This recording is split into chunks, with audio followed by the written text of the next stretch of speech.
pues estamos creando la aplicación. Vimos el día lunes hablamos un poco de las herramientas. El día martes comenzamos a hablar del proceso de desarrollo de software, del ciclo de vida, de software en general. Y vimos cuál es el proceso que nos recomienda Android seguir, ¿no? Desde configurar nuestro entorno de desarrollo, crear el proyecto, codificar, publicar la aplicación al final, ¿no? ¿Vale? Y veíamos que en el proceso genérico, pues iniciamos primero con la etapa de análisis, que es la obtención, le llamamos, de requerimientos, donde definimos una lista de qué funciones o qué características debe tener la aplicación. Después pasamos a una etapa de diseño, que decíamos que se divide normalmente en dos partes, ¿no? Un diseño inicial, o le llaman también en algunos casos diseño de alto nivel, que va enfocado a entender los requerimientos de la aplicación y mostrárselo al posible usuario, al cliente de la aplicación, ¿no? Para que vea y nos dé algún tipo de retroalimentación de si realmente es lo que espera o no, si le falta o le sobra algo. Incluso si los elementos son visibles o no, si los colores son correctos o no. ¿Vale? Entonces puede servir de varias formas ese diseño de alto nivel.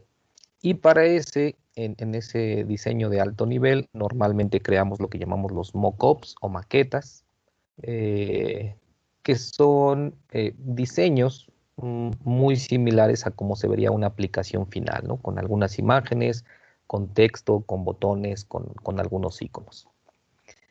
Y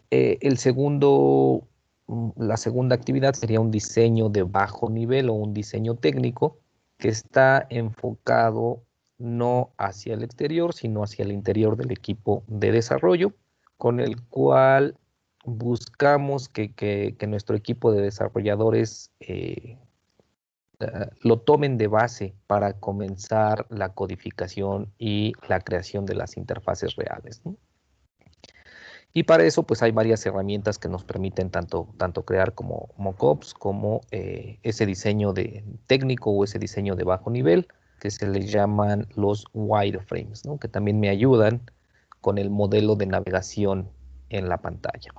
En esos wireframes normalmente son monocromáticos y definimos únicamente la estructura, no hay texto específico, no hay imágenes específicas, solamente es el esqueleto de las ventanas para saber cómo se van a organizar los elementos y algunas flechitas que indiquen cómo navego de un lugar a otro. ¿Sale?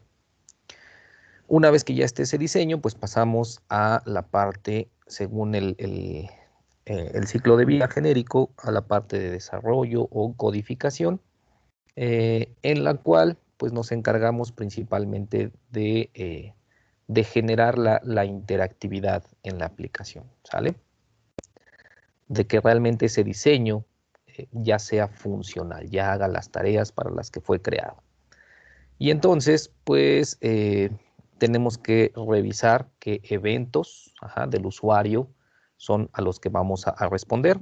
Y me refiero en este caso a eventos del usuario, porque la mayoría de ellos pues tienen que ver con que el usuario haga algo con el dispositivo, ¿no? Ya sea interactúe con la pantalla táctil o con el mismo dispositivo para activar algún sensor, ¿sale? Algunas cosas son automáticas, algunos eventos son automatizados, por ejemplo, cuando ustedes programan una alarma para despertarse en las mañanas, o para recordarles que tienen que hacer alguna actividad a cierta hora del día, pues ese es un evento automático. El usuario realmente no interactúa en ese momento con el dispositivo para que genere la acción. Ya es una acción que está programada previamente y se desencadena por algún evento que en este caso es un timer, ¿no?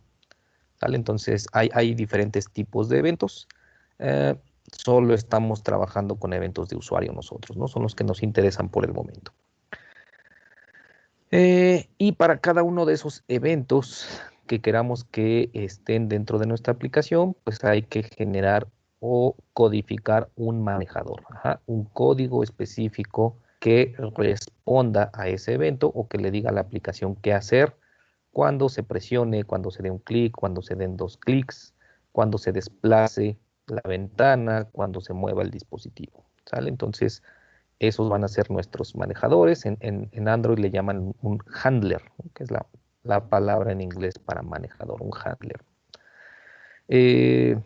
Bueno, entonces hablamos un poco de eso el día miércoles, vimos cómo de una interfaz ya diseñada dentro del entorno, no en el prediseño, sino ya diseñada dentro del entorno, cómo podíamos interactuar con esos elementos, ¿no? Cómo puedo darle clic a un botón y que haga algún tipo de acción, cómo puedo obtener información de la interfaz, ¿no? En este caso, nosotros únicamente obtuvimos el contenido de las cajas de texto, pero prácticamente puedo obtener toda la información que yo necesite de la interfaz, ¿no?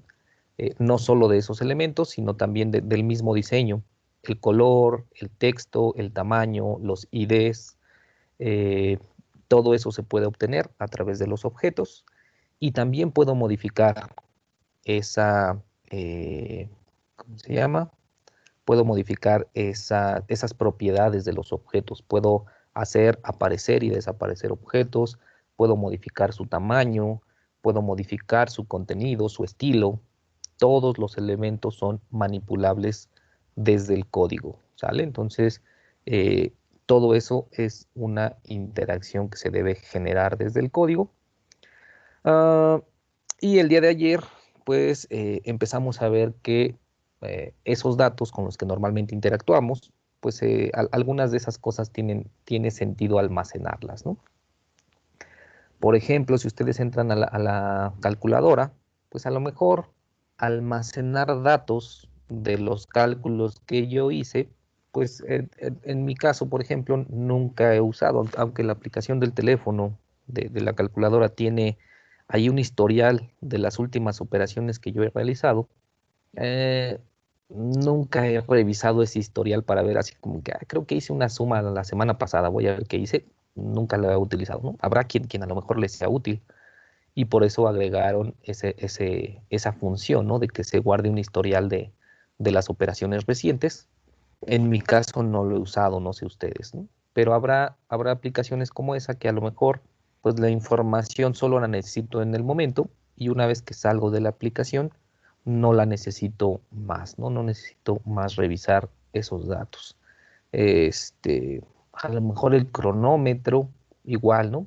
Voy a usar el cronómetro para medir cuánto me tardo en hacer algo, cuánto hago ciertas cosas, pues entonces activo y desactivo el cronómetro y listo, ¿no? Termino de medir el tiempo que yo estaba necesitando y a lo mejor la próxima vez que entro al cronómetro, pues lo que quiero es medir ese nuevo tiempo, ¿no? Que a ver cuánto me tardé la semana pasada haciendo tal tarea. Pues a lo mejor para alguien tendrá sentido, por ejemplo, si es un corredor y quiere mantener su registro de tiempos, a lo mejor ahí, pues puede ser útil, ¿no? Pero según yo, el cronómetro en el celular solo guarda el último tiempo que hayas registrado, no te guarda mediciones en un historial, ¿no? Para eso habría aplicaciones específicas para corredores, y cosas así, ¿no? A lo mejor alguien lo utiliza en la cocina, ¿no? Necesito poner a cocinar mi pastel por 30 minutos. Bueno, pues pongo mi cronómetro con una alarma en 30 minutos para que me avise, ¿no? Que sería un timer, un contador. Y al terminar, pues no se guarda ese tiempo. A lo mejor se queda registrado que fueron 30 minutos. La próxima vez que quiera un timer, pues estará configurado a 30 minutos y yo lo tendré que modificar si es otro tiempo el que necesito. ¿Sale? Pero fuera de eso, no hay mucha información que almacenar en ciertas aplicaciones. En las aplicaciones que sí requiero que la información se almacene de manera permanente, pues decíamos, de manera inicial, pues la puedo guardar en una estructura de datos para usarlo mientras estoy en la aplicación, como en el caso del cronómetro, que puedo ir guardando tiempos parciales. Ajá. O en la calculadora que puedo ir guardando operaciones anteriores para ir haciendo sumas de resultados o cosas así. Y una vez que termino de hacer esas operaciones y salgo de la aplicación, pues a lo mejor no llegó el vías. a lo mejor no requiero esa información otra vez, ¿no? Tendría que volver a empezar y así funciona la aplicación y así es como se requiere, no hay problema. Cuando requiero almacenarlo de manera permanente, pues decíamos, hay varias formas de hacerlo, ¿no? Una de ellas, que es la que vamos a usar nosotros, es a través de un archivo, que puede ser un archivo de texto, ajá, un TXT, puede ser un archivo con cierta estructura como un CSV, ajá, para guardar datos separados por comas o por tabuladores o por algún carácter especial. Puedo guardar datos, en nuestro caso vamos a guardar datos binarios, datos de objetos, ajá, objetos de programación se van a guardar directamente en la interfaz, en la aplicación, en un archivo. Incluso, pues podríamos generar en algún momento alguna grabación, por ejemplo, algún archivo de sonido, algún archivo de video, ¿no? Como lo hace la cámara. ¿Sale? Entonces se pueden generar diferentes tipos de archivos desde la aplicación. Otra forma de almacenar datos, pues será una base de datos, ¿no? Cuando ya es mucha cantidad de información con una estructura predefinida, que requiero otro tipo de elementos y consultar y hacer búsquedas en grandes cantidades tal vez, pues entonces guardaré una base de datos o se generará una base de datos donde yo pueda estar almacenando, ¿no? Normalmente los archivos se utilizan cuando la información no va a estar en constante cambio. Es decir, por ejemplo, aquí nosotros entramos, modificamos o leemos el archivo, se trabaja con él en la aplicación y al finalizar, pues se guarda nuevamente el archivo. Entonces prácticamente se usa un par de veces, uno para leerlo y otro para guardar. Eh, Cuando la interacción entre los datos y el usuario son muchas, por ejemplo, es cuando usamos bases de datos, ¿no? Entonces, necesito extraer un dato específico, manipularlo, modificarlo, volverlo a guardar, extraer otro dato, generar algún tipo de resultado con ese dato, y estamos en constante comunicación con el espacio de almacenamiento. Entonces no se recomienda utilizar archivos, ¿no? Porque el desplazamiento y las búsquedas no nos ayudan a hacerlo. Permítanme, por favor.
Ok, perdón, ya regresé, muchachos. Ok, entonces les decía, cuando no hay mucha interacción, cuando el trabajo de los datos es muy poco almacenamiento, pues se recomienda el uso de archivos. Cuando no, pues se recomienda el uso de la base de datos, ¿no? Además del tamaño, por la cantidad de transacciones, ajá, que hay entre el usuario y entonces en nuestro caso vamos a usar estos archivos. Ayer platicamos un poco acerca de que ya estaba almacenado en una estructura de datos que era una array list y, y veíamos que digamos que las dudas que nos podían haber ido surgiendo cuando estábamos creando la aplicación, al buscar la solución en Internet, en el buscador, pues fácilmente nos daba muchas opciones y nos mostraba códigos muy rápidos de tomar como base para resolver el problema, ¿no? En el caso de los archivos, no era muy extenso, no podemos decir que era muy extenso el código, pero a diferencia de lo que habíamos estado trabajando de una o dos líneas, pues ya requería más elementos, ¿no? Más líneas de código, además de que requería muchos otros elementos de los que tal vez no sabríamos si somos nuevos en este proceso. En los ejemplos mostraban el uso de dos o tres clases diferentes, para poder trabajar con el archivo. Mostraban validaciones, mostraban el manejo de excepciones, para validar o para prevenir errores en tiempo de ejecución. Una excepción, pues, es un proceso por el cual el mismo intérprete del código valida, cuando el programa se está ejecutando, valida que las tareas se puedan realizar. Si alguna tarea no se puede realizar por algún motivo ajeno a mi código, un motivo de que el dispositivo no está listo, de que se desconecta, de que se pierde la luz, en fin, de diferentes características.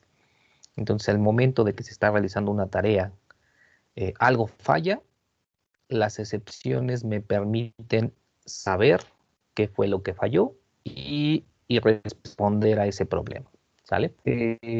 Si no manejo excepciones, pues lo que va a pasar es que genera errores y el programa se va a detener, se va a cerrar mi aplicación por un error que tal vez no sé cuál fue. Entonces, el manejo de excepciones me permite hacer eso, evitar en primer lugar que se cierre la aplicación, que se detenga la ejecución por un error, y en segundo, pues saber qué falló, ¿no? Para poderlo corregir o poderle mandar un mensajito al usuario de que pues, a lo mejor él quiere guardar y no guarda, ¿no? Pero no le muestra nada. Entonces, el manejo de excepciones me diría, bueno, hubo un problema porque el archivo no existe. Y entonces mandaría un mensaje al usuario para que él sepa por qué no se guardó la información, ¿no? Por qué la tarea que él solicitó no se llevó a cabo. ¿Ok? Todo eso pues, nos lleva a las pruebas, ¿no? Ya habíamos platicado también ayer que normalmente el proceso de pruebas, aunque en el modelo genérico aparece al final, pues normalmente hacemos pruebas a lo largo del proceso de codificación de pequeños elementos y los vamos uniendo después para hacer pruebas más complejas, ¿no? Y revisar que cada una de las funciones simples o complejas que va a realizar la tarea, la aplicación, vayan funcionando, ¿no? Y no esperarnos hasta el final. Hay incluso un modelo, un ciclo de vida de desarrollo enfocado a pruebas que se llama el TDD, desarrollo dirigido por pruebas, ¿no? Y hay varios que utilizan o que nos dicen cómo realizar las pruebas de manera diferente, ¿no? Pero el más conocido pues es este modelo de pruebas de integración, ¿no? Que nos habla de pruebas unitarias, prueba de módulos, prueba de subsistemas, hasta probar el sistema o la aplicación en todo su conjunto. Bueno, entonces vamos a terminar con el proceso de guardar el archivo. Decíamos que no había realmente una forma que en dos líneas lo pudiera hacer. Entonces, cuando un programador nuevo se enfrenta a una solución que es un poco más compleja de su entendimiento, pues la forma más sencilla, en lugar de que él genere código, pues la forma más sencilla es descargar una biblioteca de clases, una biblioteca de funciones, dependiendo del lenguaje. Si hablamos de C, son bibliotecas de funciones. Si hablamos de Java, de C Sharp, de C++ incluso, de Objective-C, que son lenguajes orientados a objetos, pues hablamos de una biblioteca de clases, que es un conjunto de clases que hacen ciertas tareas específicas y yo simplemente las agrego a mi proyecto y uso las funciones que ellos me dan, ¿no? Entonces, hay bibliotecas para conectarse a bases de datos, hay bibliotecas para trabajar en línea con un servidor y comunicarnos con páginas web, hay bibliotecas para muchas cosas, ¿no? Estuve buscando bibliotecas que hicieran exactamente lo que nosotros queremos, pero como es un código no tan complejo tal vez, no encontré realmente alguna que se adaptara a lo que queremos. Entonces, yo simulé que encontré una biblioteca y descargué una clase que hace eso. Entonces, les voy a compartir la pantalla. Esta para no estarnos moviendo tanto. ¿Sale? Entonces, normalmente cuando yo agrego una biblioteca a mi código, ajá, una biblioteca que descargo de internet, en el caso de Java, las bibliotecas vienen en un formato .jar, son archivos como si fuera un archivo comprimido, un zip o un rar. Un .jar o jar es un archivo de biblioteca de clases de Java. ¿Ok? Y cuando los descargamos, pues simplemente hay que agregarlos a nuestro proyecto. Y lo que va a hacer es que aparece una carpetita como esta, en la cual pues nos dará un nombre de paquete dependiendo de quién haya desarrollado la biblioteca. Hay bibliotecas libres, por ejemplo, para web, como de servidores, como el servidor Apache tiene algunas bibliotecas públicas. ¿Qué pasó? ¿Por qué no lo admiten?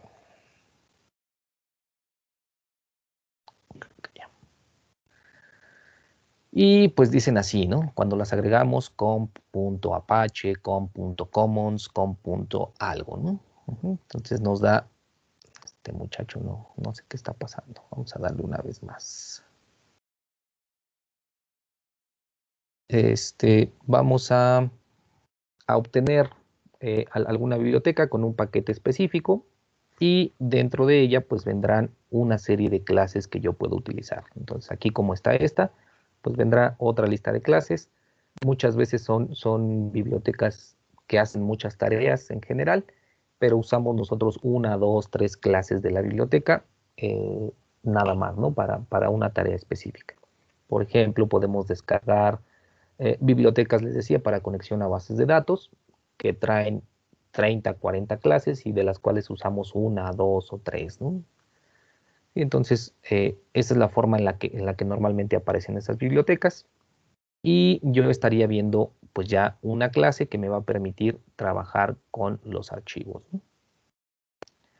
Ok, esta clase pues que la adapté de otros trabajos que ya tenía, pues tiene un paquete, me dice por ejemplo aquí está importada una clase que sirve solo para Android. Si esta clase es genérica, podría usarla en una aplicación de escritorio o en una aplicación web, ¿no? Siempre que quiera guardar objetos en un archivo binario. Entonces, si no estoy trabajando con Android, pues esto me va a marcar error. Lo único que tendría que hacer, pues sería ponerla como un comentario para que no me esté afectando al código, ¿no? ¿Sale? Entonces, muchas clases cuando son públicas vienen con algún tipo de documentación como esta, ¿no? Algunos comentarios que nos ayudan a saber qué es lo que está pasando. Y vean, por ejemplo, aquí estoy usando pues algunas clases, ¿no? Buffered input y output stream, file input stream, file not found exception, output stream, IO exception, object input y output stream, array list. Entonces, pues ya son varias clases, ¿no? Tendría que ir al API reference para saber qué hace cada una de ellas, qué funciones tiene y varias cosas. Entonces, ya no son una o dos clases las que estoy utilizando. Mi clase se llama así, Object File Manager. Una vez que yo la descargo, pues la podría adaptar o modificar si no hace lo que yo quiero, ¿no?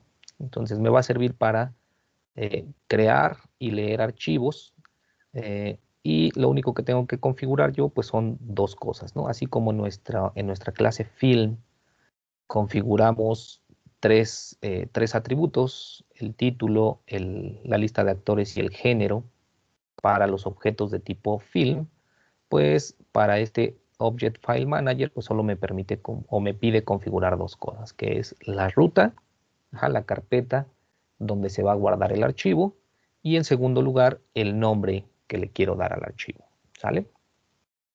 Entonces cuando creamos nuestro objeto pues me va a decir, bueno, voy a administrar o voy a manejar un archivo, dime dónde se va a guardar o dónde está guardado y qué nombre tiene.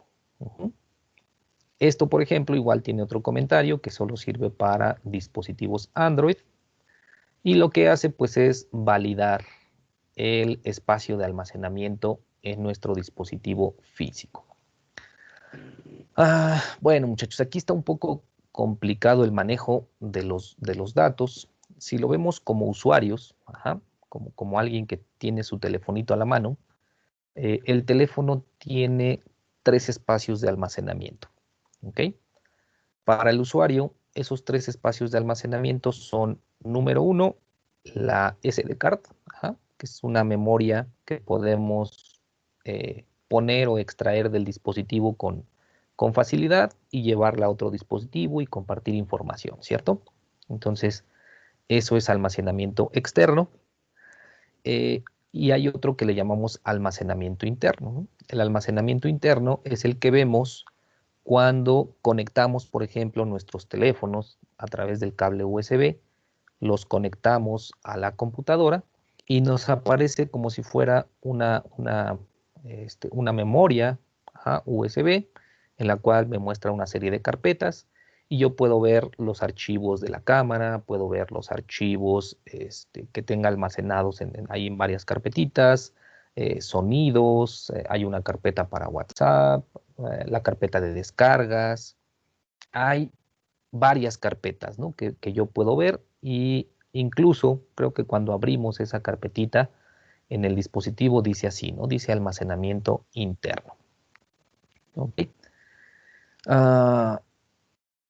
Son los dos que normalmente manejamos a nivel de usuario, pero existe un tercer nivel, un tercer nivel de almacenamiento que vamos a llamarle almacenamiento oculto, que es algo que no podemos ver, que incluso cuando conectamos el teléfono, porque es donde se guarda el sistema operativo, donde se guardan las aplicaciones. Por ejemplo, cuando yo entro a mi computadora, en mi computadora pues puedo ir a la carpeta y puedo ver dónde está guardado el sistema operativo y puedo ver dónde están guardadas cada uno de los programas que yo tengo instalado, ¿cierto?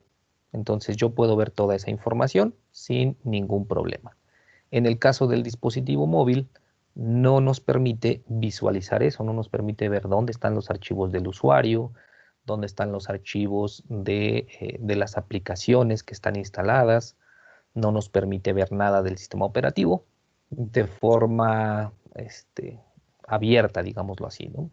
Podemos usar ciertas herramientas para acceder a ese tipo de almacenamiento, ¿no? Pero en teoría no es posible, es un almacenamiento que está oculto por defecto y podemos violar esa seguridad y acceder a esos archivos, pero digamos que el sistema no lo permite por default, ¿no?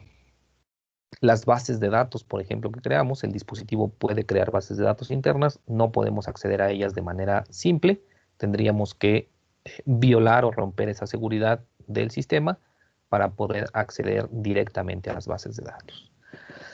Entonces, esos son, digamos que nuestros 3 niveles, que en realidad pues uno de ellos está fuera de nuestro alcance, ¿no? Solo está el externo y el interno.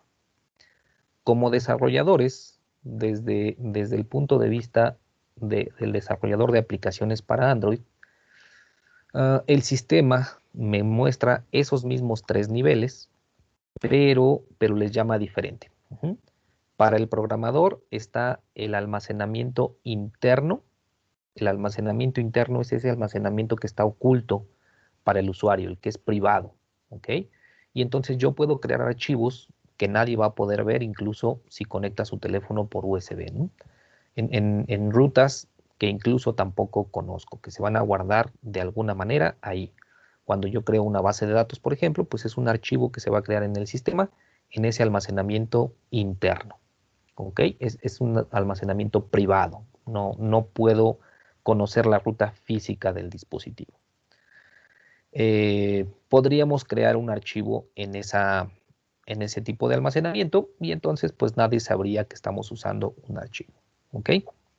Si yo quiero que haya, que se comparta información, por ejemplo, entre aplicaciones o que otras aplicaciones tengan acceso a esos archivos que yo voy a generar con esta aplicación, pues entonces hago uso del segundo nivel de almacenamiento, que como usuarios ya dijimos le llamamos interno, pero para Android eso ya es almacenamiento externo, ¿ok?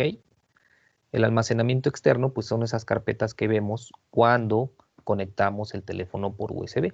Aparece una carpetita de Android, aparecen la carpeta de descargas, la de la cámara y todo eso, ¿no? ¿Sale? Entonces, si yo entro, por ejemplo, aquí, estas carpetas que yo puedo ver, que aquí me diría como almacenamiento interno como usuario, para Android, esto es almacenamiento externo, en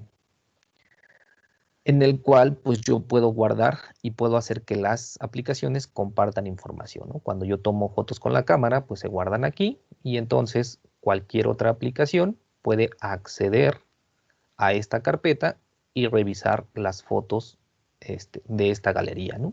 Si yo guardo música, pues lo mismo, ¿no? Las demás aplicaciones podrán tener acceso a esta carpeta y hacer uso de ellas sin ningún problema, ¿no? De manera pública. Entonces, eh, lo puedo revisar como usuario y como aplicaciones pueden compartir información. ¿Sale? Y normalmente lo que hacemos es que por cada aplicación que va a manejar archivos, se crea dentro de esta carpeta Android, está la carpeta Data, y aquí me crea una carpeta por cada aplicación. Entonces yo aquí tengo varias pruebas que dicen com.android, por ejemplo, y me crea una carpeta Files, y ahí va a guardar los archivos que use esa aplicación, ¿no? Entonces acá hay otra que tiene Files, y ahí va a guardar sus archivos. Ya hice pruebas yo con la de nosotros, entonces ahí está una carpeta que tiene el nombre del paquete de nuestra aplicación. Adentro de ella viene la carpeta Files, y ahí va a guardar los archivos que use esta aplicación, ¿no? Entonces, para Android esto es almacenamiento externo, ¿sale? Y pues también viene el almacenamiento externo. Este le llama privado, propio del sistema operativo, y al otro, a las SD card, le llama almacenamiento externo público, ¿no? ¿Ok? Bueno, entonces aquí es donde vamos nosotros a trabajar. Vamos a guardar en este almacenamiento externo, de manera privada, los archivos que vamos a utilizar. Y entonces este método que está aquí sirve para validar si tengo acceso a esa parte del dispositivo. Y si tengo acceso eh, como en modo escritura, es decir, puedo escribir o solamente puedo leer información. Y esto obviamente dependerá de los permisos que le demos a la aplicación. Habrá aplicaciones a las que no les queramos dar permiso de escritura, únicamente de lectura de este espacio de almacenamiento, y entonces pues no podrán hacerlo. Este método lo que valida es esas dos cosas: que esté la memoria conectada, que esté disponible para usarse, y en segundo lugar, que sea de solo lectura, ¿ok? Y aquí tiene un signo de interrogación, de admiración, para decir que es al revés, ¿no? Lo que queremos es que no sea de solo lectura. Entonces, si está disponible y no es de solo lectura, regreso verdadero para decir sí estoy listo para trabajar. Si algo de esto falla, pues regresaremos un falso y me dirá no estoy listo para trabajar, no se creará el archivo o no podré leer el archivo. Si estuviera trabajando en una computadora, pues obviamente esta validación sería distinta. Bueno, y entonces vamos a suponer que este código es algo que generó alguien más y pues sirve para dos cosas: para guardar objetos en un archivo y para leer objetos de un archivo. ¿Ok? ¿De cuál archivo? Pues del que yo configure al momento de crear esta clase, ¿no?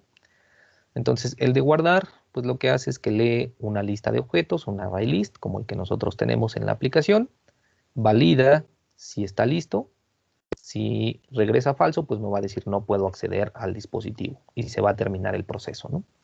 Si me dice que sí está disponible, si está listo para que yo trabaje, bueno, entonces lo que va a hacer es crear un objeto de tipo Object Output Stream, que es el tipo de objeto de Java que me permite manipular o trabajar con datos de salida binarios.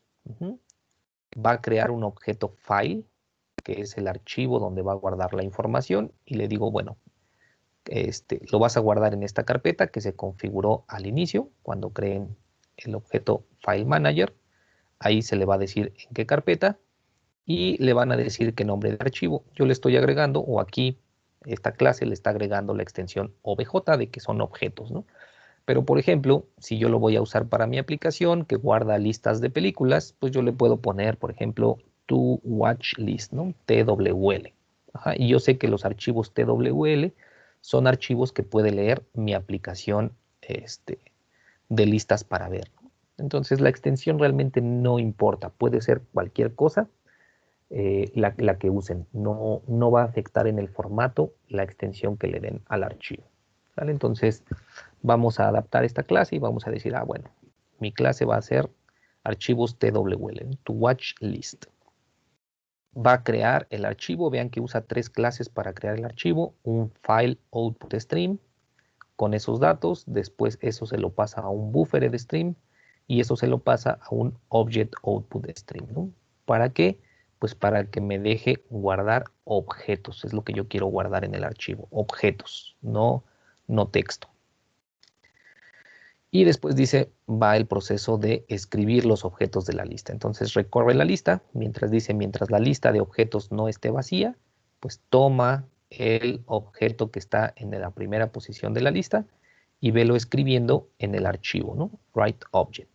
Y entonces, pues hace un proceso circular que va extrayendo cada uno de los elementos de la lista y los va guardando en el archivo, ¿ok? Una vez que termina, que ya no hay más datos en la lista, pues cierra el archivo y regresa a un true para saber que ya está completo y ya puedo continuar, ¿sale? En caso de que algo falle, lo que les decía, las excepciones, ¿no? Ajá. Entonces, hay 2 posibles excepciones: que el archivo no exista o que la carpeta donde yo quiero leer los datos no exista, o la otra, que haya un problema de error de lectura o escritura, ¿no? Pueden ser muchas cosas las que generen este error. Y el otro método, el de leer objetos, pues es algo muy similar, solo que hace el proceso inverso. Valida que el dispositivo esté listo, crea un objeto de entrada en lugar de salida, crea el objeto file, con los mismos datos. Entonces ya dijimos que en nuestro caso, pues queremos que la extensión sea TWL, y hace el mismo proceso. Crea el archivo, se lo pasa a un buffer de stream y después a un object de stream. Pero ahora es un objeto de entrada, no de salida, ¿no? El otro tomaba datos de la lista y los guardaba en el archivo. Aquí es al revés. Creo una lista y en un ciclo pues voy leyendo objetos del archivo y agregándolos a la lista, ¿no?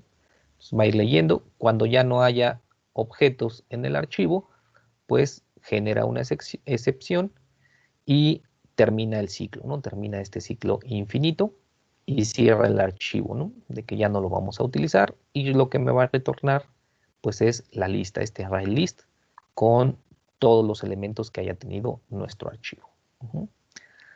¿Sale? Entonces, esto es lo que haríamos. Buscaríamos una clase que haga alguna tarea más compleja y lo único que hay que hacer es adaptarla. Por ejemplo, estos son mensajitos que normalmente mandamos en un archivo Java de consola, ¿no? Si yo quiero mandar mensajitos en mi dispositivo Android, bueno, hay una forma de llevar un registro de mensajes, no para el usuario, sino para el desarrollador.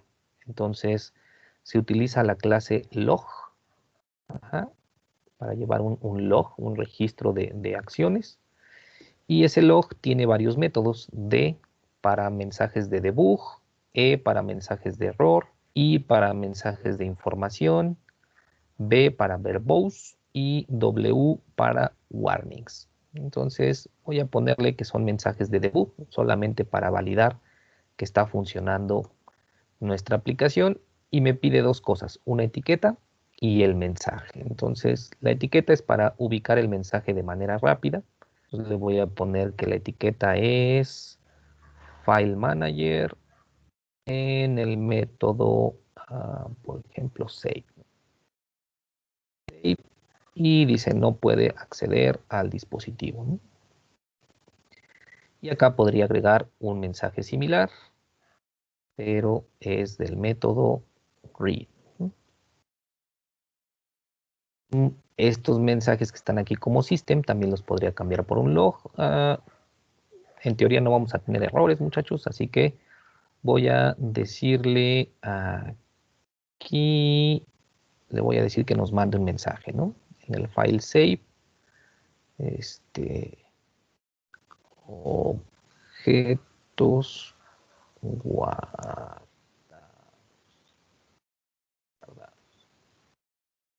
Solamente para que veamos dónde aparecen esos mensajitos y de qué me sirven. Acá en el read,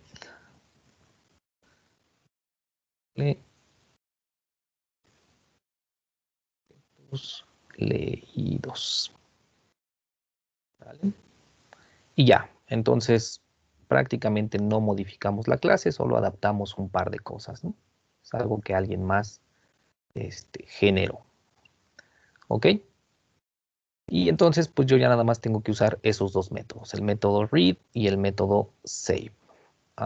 Bueno, entonces aquí, vean, lo que tenemos que hacer es que como ahora nuestro archivo de clase está en otro lugar, normalmente aparecen en un paquete, en una carpeta diferente, hay que importarlos, ¿no? Con el nombre que nos den. En este caso, pues mi archivo dice está en mx, bla, bla, bla, mx.profjbarro.utils.objectFileManager. Entonces traigo la clase de la biblioteca en donde esté almacenada. Vamos a crear o a declarar una variable de esa clase para poder administrar nuestro archivo. Ok.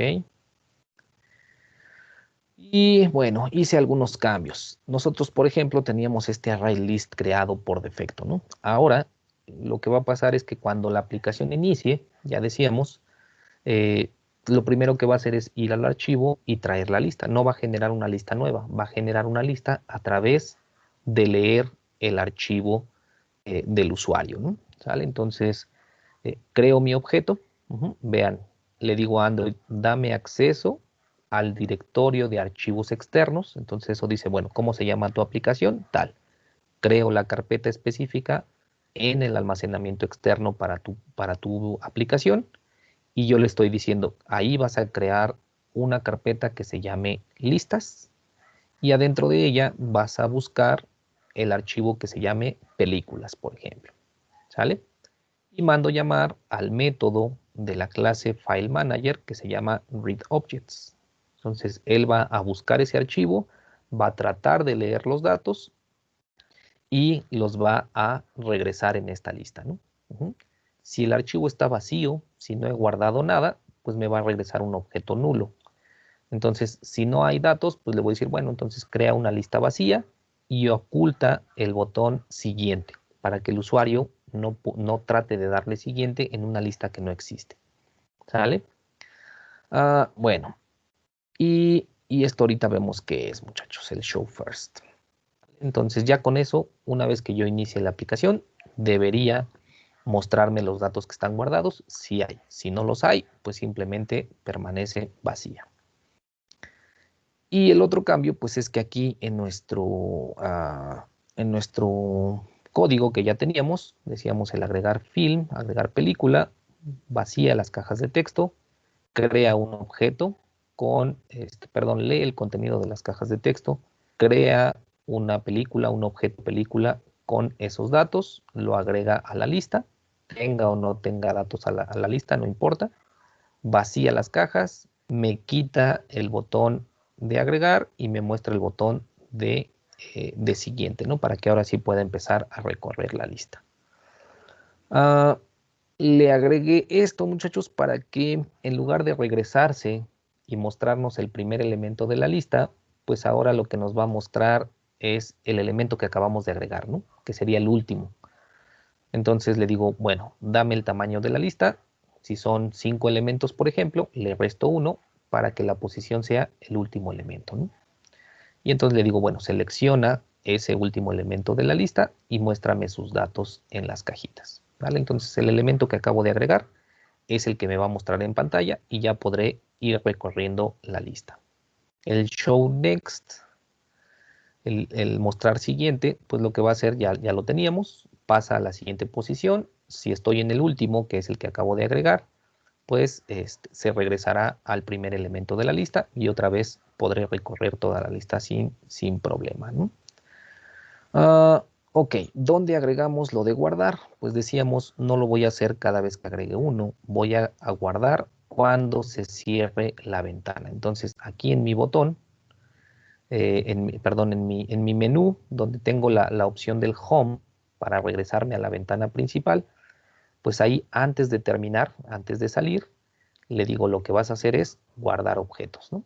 Y le paso la lista donde se registraron los elementos. Entonces, prácticamente aquí en nuestro código, los únicos dos cambios que hay que hacer para que funcione con el archivo en lugar de con la lista que ya teníamos, pues es agregar el objeto, leer la lista de objetos al inicio de la aplicación, que en realidad lo hace con estas dos líneas, ¿ok? Esto es nada más para validar si hay o no hay datos y qué dato mostrar, pero en realidad lo hace con estas dos, ¿no? Crear el objeto y mandar llamar a read objects. Y cuando yo termino de trabajar, pues lo único que hago es decirle que guarde los datos antes de salir, ¿no? Le paso la nueva lista de datos y guarda. Si el archivo ya existe, pues lo que hace es sobreescribir el archivo con los nuevos datos, ¿no? Entonces no se agrega, digámoslo así, no se agrega dos veces la misma información. Reemplaza los datos que ya están con la nueva lista, ¿sale? Entonces no elimina nada. Y listo, muchachos, ya con eso debería guardar los datos en el archivo. ¿Qué cambios hice? Bueno, les decía, agregué este show first porque cuando agregamos o cuando leemos los datos, empezaba con un formulario vacío. Entonces, al darle botón siguiente, pues como ya estaba mi posición en 0, se iba al segundo elemento de la lista. Entonces dije, bueno, cada vez que inicie la aplicación, siempre debo mostrar el primer elemento de la lista si hay, ¿no? Entonces aquí me dice, si sí leyó datos, manda llamar al método showFirst, que es muy parecido al mostrar siguiente, solo que no validó la posición. Directamente le digo, dame el objeto de la posición 0 y muéstralo en las cajitas, ¿sí? Y entonces así ya me aseguro que siempre que abra mi ventanita de formulario, siempre me va a cargar, si ya hay elementos en la lista, siempre me va a cargar el primer elemento. Si no hay elementos en la lista, si no he guardado nada, pues simplemente hay una lista vacía y no me muestra nada, ¿no? ¿Sale? Entonces creo que el único cambio que hice el día de ayer sobre este código. ¿Sale? Y entonces, pues vamos a probarlo, muchachos. Les mostré ya la carpetita que pues está vacía. Si voy al almacenamiento, Android, Data, MX, esta la crea. Esta la creé yo, ¿no? O se crea al momento de estar trabajando con el archivo. Entonces la voy a eliminar para que vean que si no está ahí, pues no pasa nada. En teoría ya la borró. Ya está, ya no está ahí las listas, ¿no? Incluso puedo borrar esa carpeta de MX y la va a crear automáticamente. Bueno, entonces ya está. Voy a abrir la aplicación. To watch. Ok, vamos a Start. Y vean, no hay nada porque no hay datos en la lista. Y como no hay datos, pues mi código dice que desactive el botón de Next para que yo no pueda hacer nada, ¿no? Entonces lo primero que tengo que hacer es irme al menú que diga Nuevo película. Habíamos agregado a Harry Potter ayer. Harry no. Daniel algo y Emma. Fantasía. Agrego los datos y decíamos, ahora lo que va a hacer es que pues me va a mostrar, como este es el primer elemento de la lista, es el que me va a mostrar y activa mi botón. Si yo le doy siguiente, pues no pasa nada porque es el único elemento, ¿no? Vamos a nuevo una vez más. Vamos a nuevo una vez más y Entonces vamos a agregar, ¿qué otro me dijeron? Rápidos y furiosos. Que era Paul Walker y Vin Diesel, ¿no? Género, acción. También.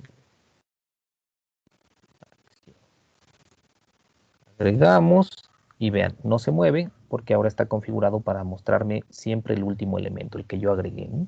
Si le doy siguiente, se regresa al primero, segundo, primero, segundo. Eso ya estaba el día de ayer.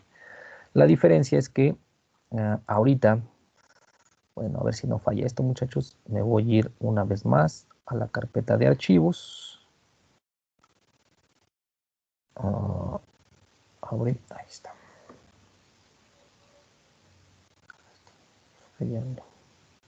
Android Data MX Files List. Vean, no está el archivo. Creo la carpeta para tratar de buscar el archivo que le dijimos, pero no hay un archivo como tal. Entonces, pues no crea nada, ¿no? Me voy a ir atrás a ver si regresa la aplicación. Chin, creo que no regresó. Ok, pero ahí sigue. Entonces, nuestra lista sigue ahí con los dos elementos. Y si le damos regresar al home, pues en ese momento es cuando debe guardar los datos, ¿no? ¿Cómo sé que guardó? Bueno, pues número uno, podría ir aquí en el mismo dispositivo. Hago otra vez lo mismo, ¿no? Ya salí. Se supone que ya debió crear el archivo con los datos. Entonces vamos a Android, MX, archivos, listas, y aquí está mi archivo Films. No le di a actualizar. Bueno, pero vean, ya tiene ahí un tamaño específico, 197 bytes, a las 12:57, pues es la hora que tiene el teléfono, ¿no? Hace un minuto. Y pues no vamos a ver los mensajes porque no le di ejecutar otra vez, pero creo que ya le había puesto ayer algunos. Bueno, aquí en esta pestañita de Run, nos da toda la información de la ejecución, ¿sale? Los mensajitos de log que yo le puse para que mostrara, pues los muestra aquí, en esta pestaña que se llama logcat. Aquí es donde nos va a mostrar todos los mensajitos que nosotros pongamos. Vean, aquí viene la hora en la que se está mostrando el mensaje, viene la etiqueta y el mensaje como tal, ¿no? Creo que no tiene ninguno, no se los quite. Bueno, voy a detener la aplicación y la voy a volver a ejecutar para que veamos esos mensajes, ¿no? Ahí está. Entonces vean que ahí está mandando muchos mensajitos.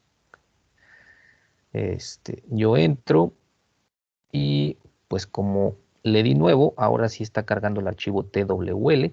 Entonces el archivo TWL está vacío, no tiene nada. Voy a ponerle datos 1, 1, no. Qué bien, no le di agregar. 1, 1, 1. ¿Vale? Y listo, ya está nuestra primer película. Vamos a agregar una más. 2, 2, 2. Agregamos. Y ya tengo dos películas ahora en mi archivo. Vamos a darle Home. Y listo. Entonces, en teoría, pues ya guardó en, ¿cómo se llama? En el nuevo archivo con extensión TWL, guardó los elementos, ¿no? Aquí pueden ver que están mandando pues todo lo que hacemos, cada que le damos clic y cada que hacemos cualquier cosa, aquí aparecen los mensajitos, ¿no? De qué es lo que estoy haciendo con el dispositivo, cuando abre, cuando cierra, cuando damos clics, cuando abrimos, cuando cerramos, todo aparece en este archivo que es el logcat, ¿no? Entonces todos los archivos del log, todos los mensajes del log se muestran en estas ventanas. Y en esta de ejecución, pues también me muestra los mensajitos, ¿no? Entonces vean, cuando le dimos guardar a los objetos, pues aquí aparece D, porque le pusimos log.d de debug, la etiqueta que yo le puse, y ya me dice objetos guardados, ¿no? Entonces, en teoría, pues dice que este está funcionando. Si voy al dispositivo, vean que aquí está ya mi archivo, films.twl, ¿no? Que es el que está trabajando la aplicación. Obviamente, si le doy clic no lo puede abrir porque el dispositivo pues, no reconoce una aplicación que use esa extensión. ¿Sí? Entonces, con eso yo puedo hacer cosas. Si quiero que ese mensajito de archivos guardados o de objetos guardados aparezca en la ventana del usuario, no aquí, sino en la ventana de usuario ya para que el usuario lo vea, pues entonces tendría que irme a mi ventana, a mi código y en lugar de ponerle un log, pues agregar aquí un toast, ¿ajá?, o un snack bar para que el usuario lo pueda ver en la ventana de la aplicación. ¿Vale? Entonces todo eso se puede ir adaptando de un código que descarguemos de internet. Y pues como podemos ver, sí es un poco más extenso todo este código para guardar el archivo, pero si se dan cuenta es muy repetitivo en el sentido de que pues prácticamente es lo mismo guardar y abrir, solamente cambia el tipo de objeto e invierte el proceso. Y muchas de las líneas pues son para manejar errores, ¿no? Dicen, bueno, y si no quiero manejar errores, bueno, el problema es que si no pongo este try catch aquí para manejar estos posibles errores, no los quiero manejar, pues en realidad no me va a dejar trabajar. Me dice, hay una excepción que no estás manejando, ¿no? Entonces es obligatorio en algunos casos, con algunas clases de Java, es obligatorio que tengamos el manejo de excepciones, ¿no? Habrá otras que generan excepciones y no estoy obligado a ponerlas dentro de un try catch, pero muchas de ellas sí lo tienen. Entonces, gran parte de este código pues es eso, ¿no? Es el manejo de excepciones, no tanto lo que estamos haciendo, ¿no? Y este código específico, por ejemplo, para leer el dispositivo, ¿no? Si puedo guardar o no en el dispositivo físico. Si es una computadora, pues será diferente el código que quiero revisar. Si quiero guardar en la SD card en lugar del almacenamiento interno, también será un código distinto, ¿no? Dependiendo de lo que quiera hacer, este código va a cambiar. Y con eso pues tendríamos el proceso de guardado de datos completado, muchachos. Ya salí de la aplicación. Si la vuelvo a iniciar, pues ya aparece por defecto el primer dato y puedo desplazarme, ¿no? ¿Sale? Si guardo uno más, no importa la posición en la que esté, vamos a guardar a 3 con numeritos. Agrego a la lista. Ya están aquí mis 3 objetos. Ok, le doy home para que salga. Y entonces eso actualizará el archivo. Vuelvo a abrir. Otra vez, primer objeto, segundo, tercero. ¿Sale? Entonces no se sobrescribe, perdón, no se pierden datos o no se repite, ¿no? Solamente agrega los elementos que hagan falta al archivo. Ok, bueno. Y para terminar con nuestra aplicación, muchachos, pues nos falta lo que propuso alguien de que buscáramos información de la película, ¿no? En una plataforma. Y eso lo vamos a hacer con YouTube. Decíamos que es muy fácil hacerlo, ¿no? Para otras aplicaciones requeriríamos un API y descargar algunas cosas y usarlas. Para YouTube es muy sencillo porque trabaja a través de una URL en el navegador. Entonces es muy fácil agregar una búsqueda de navegador a nuestra aplicación. Díganme una película, muchachos.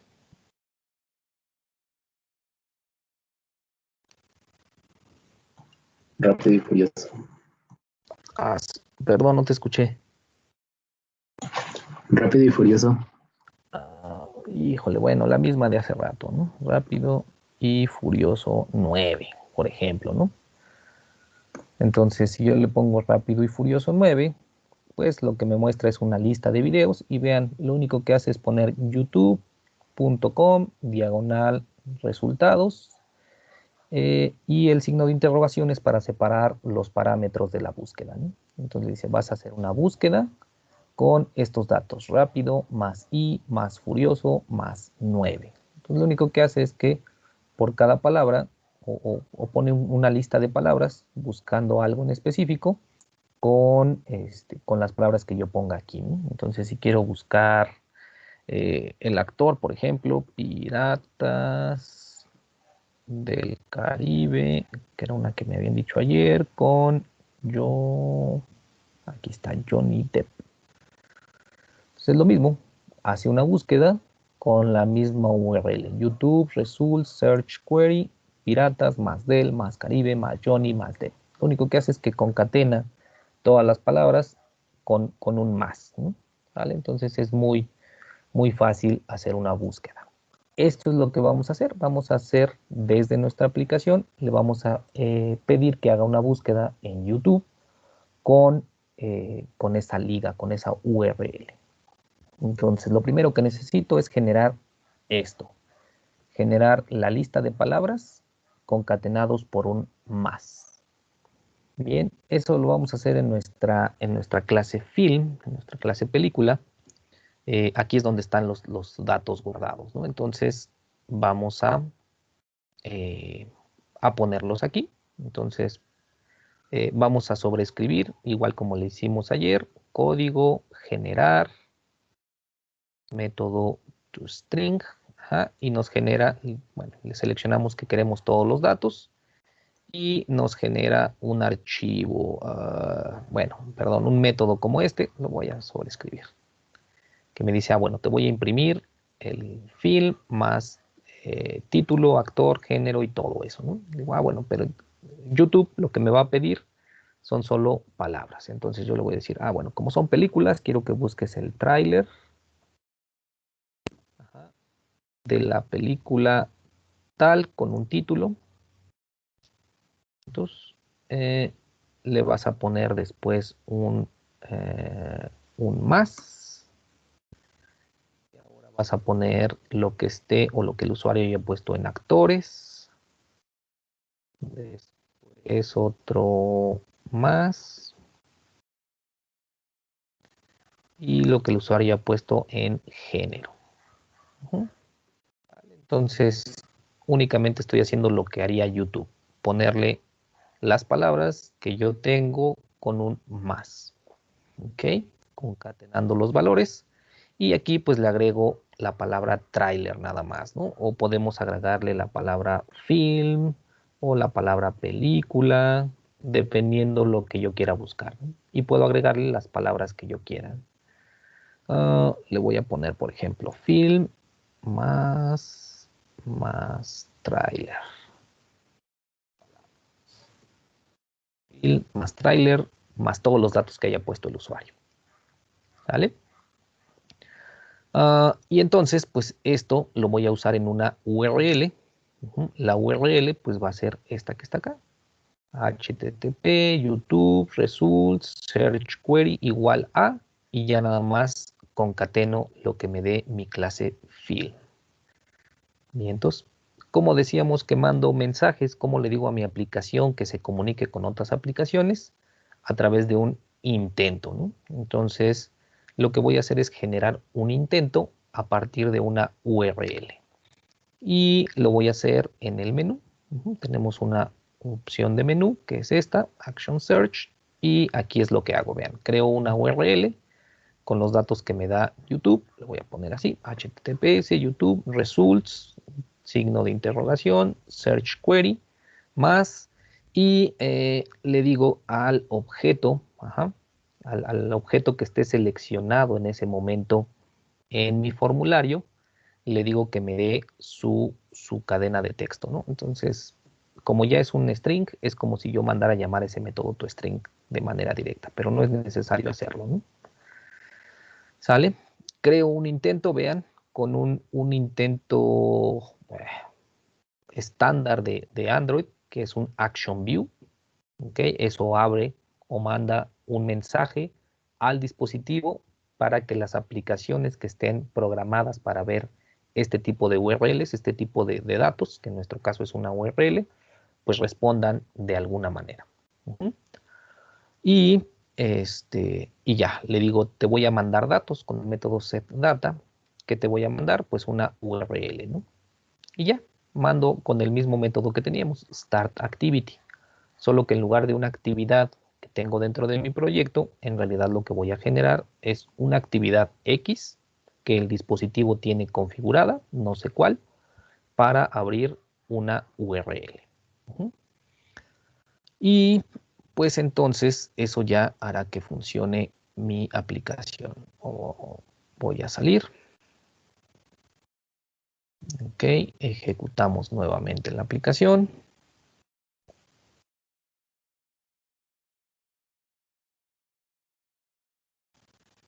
Dice que ya está. Iniciamos. Ya está mi lista de películas. Ok, pero no tengo ninguna que pueda buscar. Entonces vamos a agregar una nueva.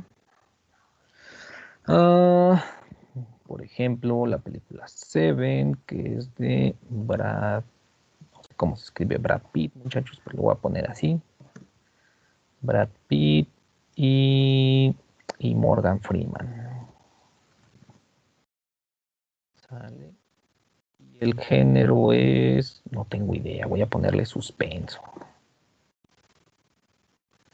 Entonces, agregamos esa película. Yo me puedo mover. Entonces digo, bueno, esta es la que quiero buscar. Entonces me voy a el menú, selecciono YouTube Search y vean, sin decirle nada, automáticamente la aplicación lo que hace es abrir ¿cómo se llama?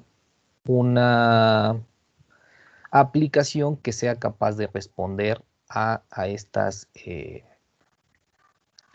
¿cómo se llama? A estas peticiones. Entonces, en nuestro caso, me está marcando un error porque me dice, ¿qué crees? Tienes un carácter ilegal en una búsqueda, en una URL, ¿no? ¿Cuál es el carácter ilegal? Pues yo supongo que es la coma, ¿no? Entonces vamos hacia atrás, no la puedo modificar, creo que eso no lo hemos agregado a nuestra aplicación. Voy a agregar una otra vez, Seven. Voy a agregar nada más Brad, suspenso. ¿Sí? Entonces son cosas que podríamos validar fácilmente en el método toString, que elimine los caracteres especiales y reemplace los espacios con signos de más, ¿no? Entonces, ahora sí, YouTube Search, y ahora sí la URL está completa y listo. Me lleva a una búsqueda de YouTube, donde pues tiene todas las palabritas como si yo las hubiera escrito aquí en mi cuadro de búsqueda, ¿cierto? Y me muestra pues obviamente la lista de los videos como si yo los estuviera buscando directamente en la página, ¿no? De nuevo. Y ahí está. Entonces me muestra los elementos, ¿no? Incluso hasta la película está aquí, miren.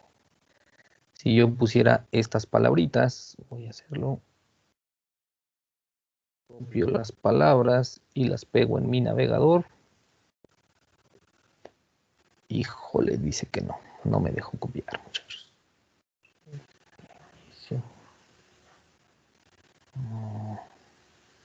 A ver, con un clic. Creo que no está activado acá. No. No, pues creo que no puedo copiar.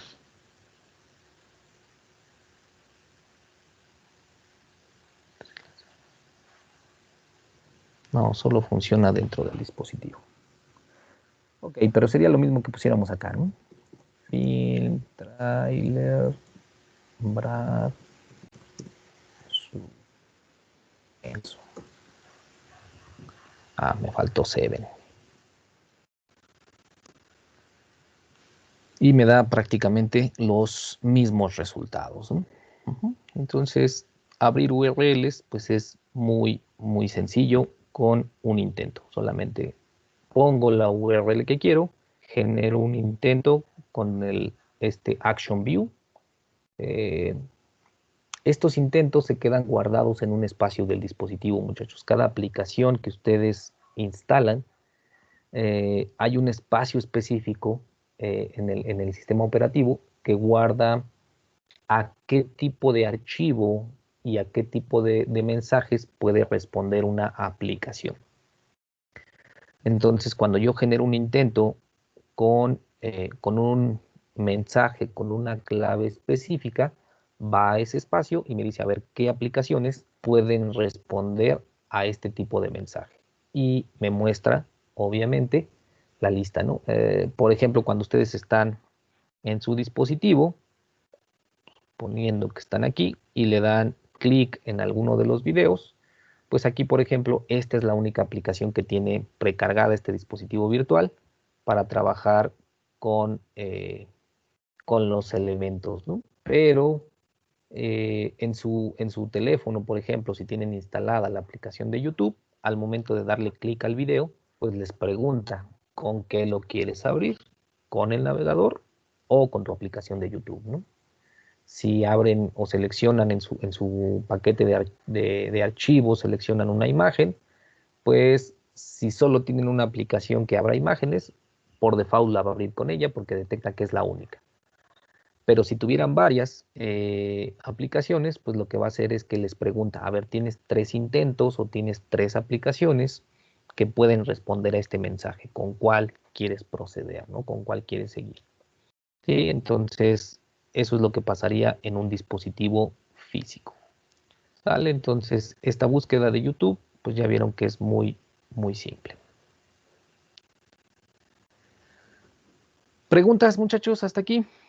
¿Alguna duda, algún comentario?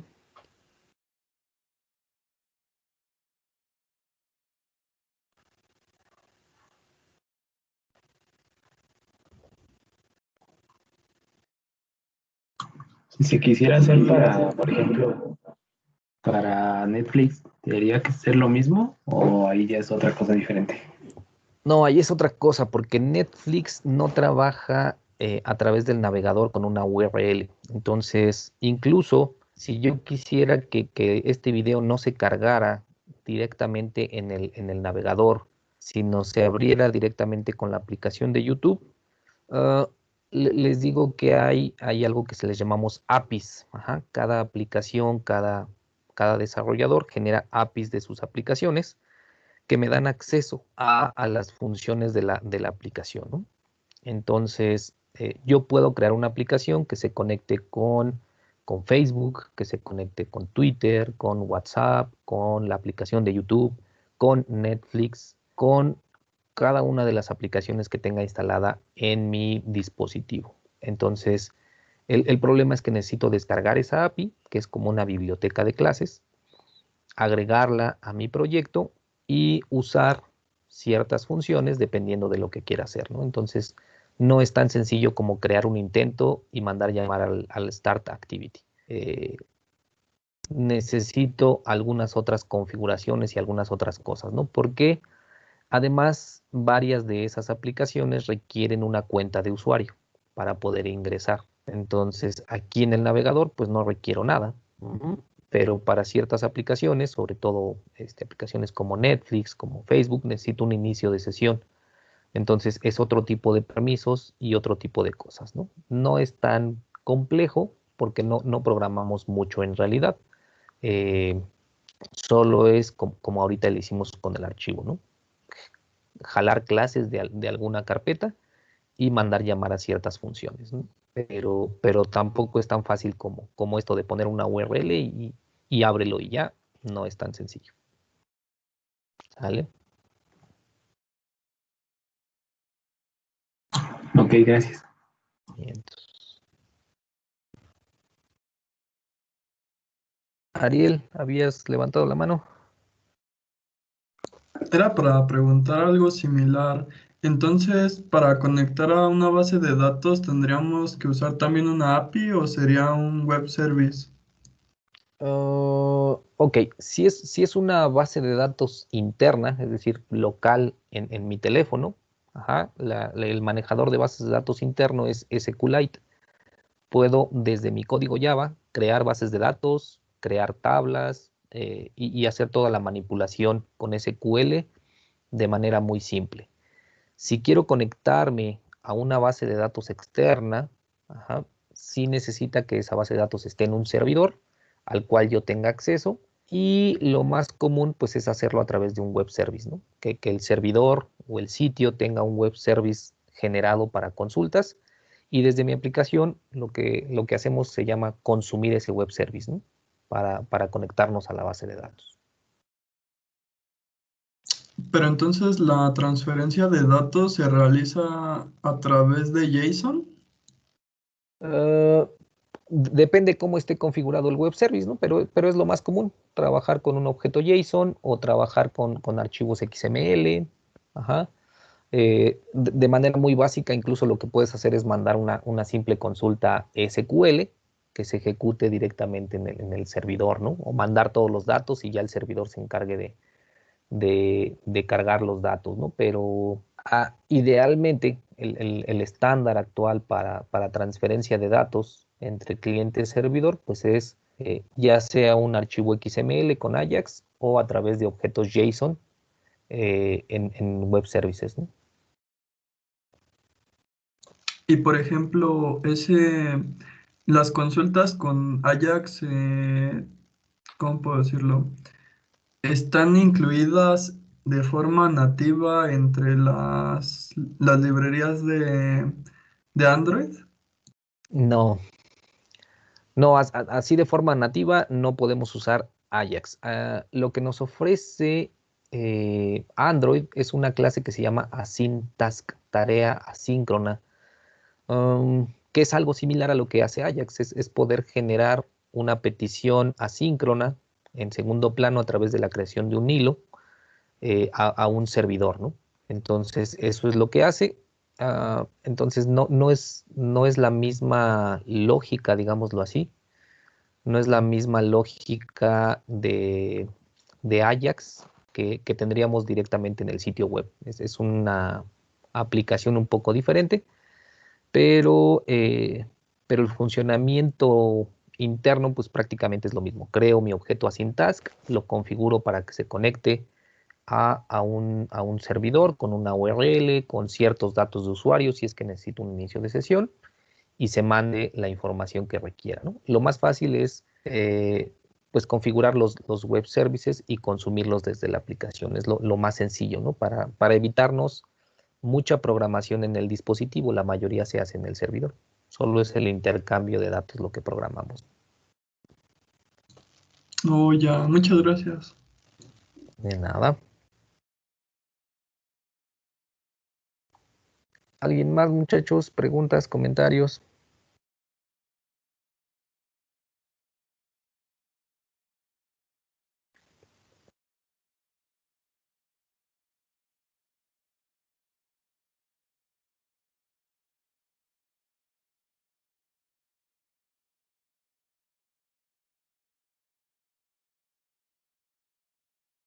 Ok, parece que no. Muy bien, bueno, pues entonces, últimos dos cosas, muchachos. La primera, decíamos que hay que hacer pruebas, ¿no? Como usuario, pues estamos un poco limitados. Yo podría a lo mejor tener dos, tres teléfonos en mi casa y probarlos en ellos. Puedo generar varios dispositivos virtuales y probar en uno, luego en otro, luego en otro, para ver cómo se ve. Pero en realidad, pues para cubrir toda la gama de dispositivos que hay en el mercado, pues sería muy, muy difícil que una persona pudiera hacer esas pruebas así de manera manual, ¿no? Entonces, lo que hay es que hay varios servicios en Internet donde ustedes pueden probar sus aplicaciones. Ajá. Ah, la mayoría de ellos obviamente son de paga porque requieren un poder de procesamiento específico en el servidor. En realidad lo que hacen, pues hay dos formas dependiendo del tipo de servicio. Hay unos que tienen configurados en un servidor potente, pues muchos dispositivos virtuales y corren o hacen pruebas de su aplicación de manera automática, digámoslo así, en todos esos dispositivos virtuales. Hay otros que tienen redes de dispositivos físicos, reales, en los cuales se hace la prueba de manera directa. Eh, y, y- y muchos de ellos pues trabajan así, ¿no? Ustedes pueden subir su proyecto a una cuenta específica y hacen la prueba por ustedes con una pequeña cuota de recuperación, vamos a llamarle, muchachos. Eh, hay otros que son gratuitos, no son muy buenos, pero sí hay servicios gratuitos de prueba de aplicaciones móviles. Ah, hay muchos que son herramientas. Ya decíamos que hay un tipo de desarrollo que le llamamos desarrollo multiplataforma, que no es trabajar con Android Studio, es trabajar con herramientas en línea directamente sobre el navegador, por ejemplo, haciendo uso de lenguajes que normalmente los utilizamos para desarrollo web, los uso para desarrollar móviles. Y entonces, pues es ese mismo servidor donde yo desarrollo mi aplicación, pues tiene herramientas de prueba automatizada en diferentes dispositivos, ¿no? Entonces es la forma en la que normalmente se hace, pero tampoco es así como que ahí está mi proyecto y pruébalo, ¿no? Tenemos que configurar casos de prueba y algunas cosas. Entonces, aquí, por ejemplo, en nuestro proyecto, en la carpeta de Java, hay una carpeta que dice Android Test y otra que dice Test. Entonces, lo que hacemos aquí es configurar pruebas programando. Ajá. Hago un tipo de programación en el cual puedo hacer pruebas automatizadas a ciertos elementos de mi aplicación, ¿vale? Entonces, esta herramienta se llama Unit Test, pruebas unitarias. Entonces, algo similar tendría que tener ya configuradas o configurar en el servidor una serie de pruebas unitarias que quiero que se realicen sobre mi dispositivo. ¿Ok? Entonces, tampoco es nada más así como que subo mi proyecto, lo van a probar gratis o lo van a probar y me van a decir si funciona o no. Tengo que configurar yo qué quiero que se pruebe en ese dispositivo, ¿sale? Entonces, es otro mundo en el área de programación. Uh, hay roles, como ya dijimos que hay un analista que se encarga de analizar el problema y generar requerimientos. Hay diseñadores que se encargan de toda la parte gráfica, de prediseño o de diseño web o de diseño móvil. Están los programadores o desarrolladores en diferentes áreas. Hay un rol específico para pruebas, ¿no? Que sería un técnico o un ingeniero de pruebas que tienen una preparación específica en ciertas herramientas y en ciertas cosas para generar, le llamamos un plan de pruebas, ¿no? Un plan de pruebas, pues es una manera en la cual yo determino, de acuerdo a la funcionalidad de la aplicación, determino qué se necesita probar antes de entregárselo al usuario. Pruebas unitarias, pruebas de integración, pruebas, le llamamos pruebas de aceptación, que es la prueba del usuario, y generar versiones, ¿no? De acuerdo a esas pruebas. Y entonces todo ese tipo de cosas, generar reportes, generar procesos de debug, versionamiento, no sé, hay muchas cosas que hace un ingeniero de pruebas. Entonces es otra área dentro del desarrollo de software que pues requiere obviamente algún tiempo especial para dedicarle, para entender todos esos conceptos, ¿no? Entonces nada más el objetivo aquí es que entiendan que podemos probar de manera manual, como lo hicimos nosotros, pero ya de manera profesional se requieren hacer otro tipo de pruebas, ¿no? Y hay herramientas especiales para la realización de pruebas. ¿Sale? Y de acuerdo a nuestro calendario, muchachos, pues el último elemento era la personalización, ¿no? Supongan que ya está probado, ya funciona toda nuestra aplicación. El último paso es, pues, a configurar algunas cosas, ¿no? Se supone que el diseño interno de la aplicación ya quedó. Lo único que nos queda es que hasta ahorita, pues, nuestra aplicación sigue teniendo un iconito feo, ¿no? De Android. Ajá, o el iconito básico de Android. Entonces, ¿cómo puedo cambiar ese iconito? Pues de manera muy simple. ¿Ok? Así como aquí agregamos, agregamos una imagen para agregar a nuestra interfaz, simplemente arrastrando o copiando y pegando a la carpeta drawable. Aquí en la carpeta Map están los iconos que utiliza la aplicación, ¿no? Y tiene una serie de iconos porque dependiendo de la resolución del dispositivo, pues toma una imagen más grande o más pequeña. Entonces lo que vamos a hacer es reemplazar ese icono. Ajá, podríamos generar otro y cambiarlo, pero pues ¿para qué queremos dos? Lo que vamos a hacer es reemplazar este iconito por defecto con un icono que generemos a partir de una imagen. Entonces el paso 1 pues es tener una imagen lista para utilizarse. Yo descargué esta, por ejemplo, que es no está muy bonita, ¿no? Pero es una imagen que encontré ahí. Entonces esa imagen la vamos a usar para el icono de nuestra aplicación.